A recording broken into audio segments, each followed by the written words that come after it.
Hello Centrals!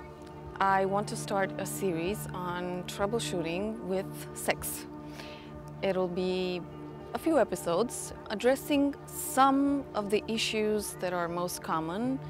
Obviously, we can probably find problems with a lot of things, but we'll just focus on a few of them.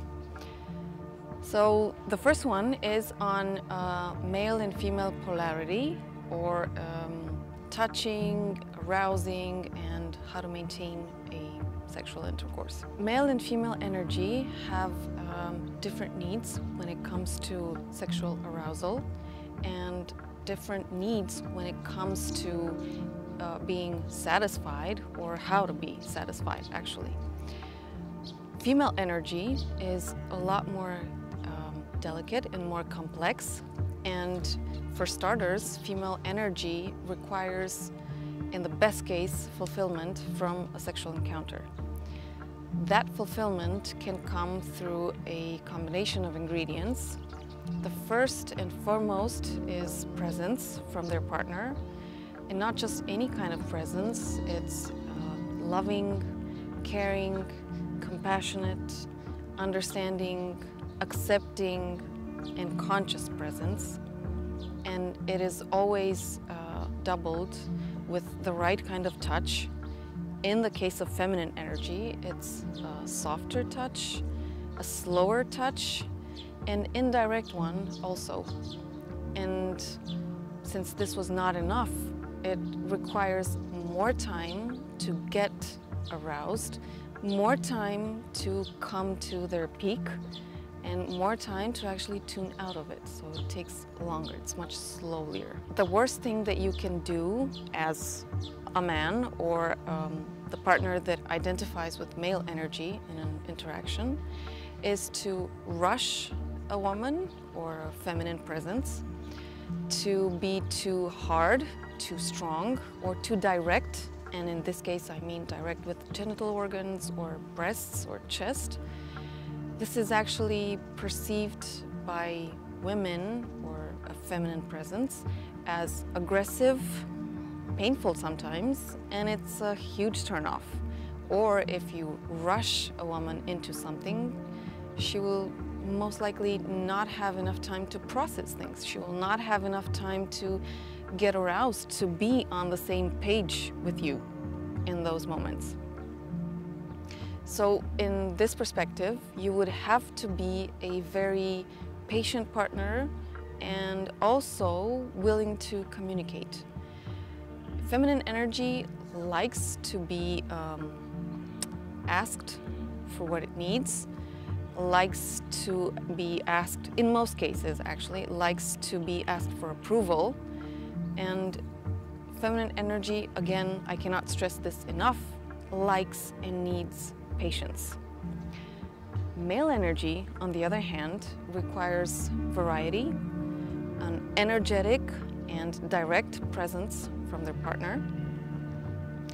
It requires strong, firm, and direct touch. And yes, by this I do mean direct genital organ touch and a firm touch. Anything that is too slow, too soft, or too indirect is in most cases a turn-off, or it will just put that person to sleep. It will tune them out of the moment. This is, again, in the majority of cases. In this case, what male energy requires is a very creative, a very present and dynamic feminine counterpart. This is, in essence, male and female polarity. And this is one of the issues that is mostly an obstacle in the majority of intercourses, simply because each partner knows their own needs and assumes, again, I'm talking about the majority of cases, there are people who are exceptions, but in the majority of cases, each partner assumes that their needs are what the other partner needs also. This thing, assuming that what turns you on is what turns your partner on, is probably a big mistake. And in the majority of cases, it's not even communicated. And by this, I mean the feminine energy. Women most times don't even say, or they don't communicate what would help them to feel better.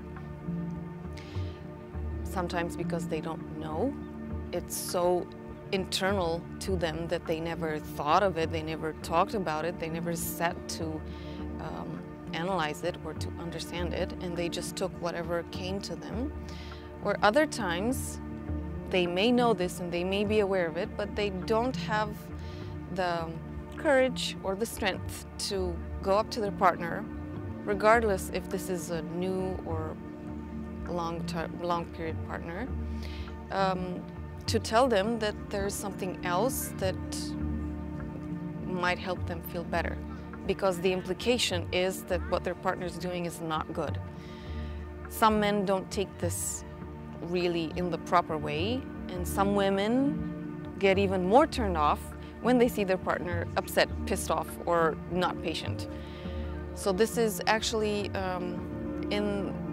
again, men don't have a problem with communicating what they want. Just seldomly somebody will be so shy or so introverted that they won't say. The majority of men just say it flat out loud, or they approach too directly sometimes. They can seem even aggressive in their expressing needs or desires or arousing ingredients. But in all these problems can be solved with one, understanding these principles, what feminine energy needs and what masculine energy needs, and trying to apply them in your intimate life. But secondly, communication. It is never a wrong thing to ask your partner what they want. It is never wrong to ask them if what you're doing in a certain moment is good or not, is pleasurable or not. To assume that you already know this and it should come naturally is a mistake from at least any experiences that I've had and any experiences that I've heard other people mentioning. The best partners are the ones who are paying attention, who are communicating, and who are asking, who are actively searching for feedback. So this is it on male and female polarity, and the first and foremost, or the biggest troubleshooting with sexual encounters is that we're not paying attention to the other's needs.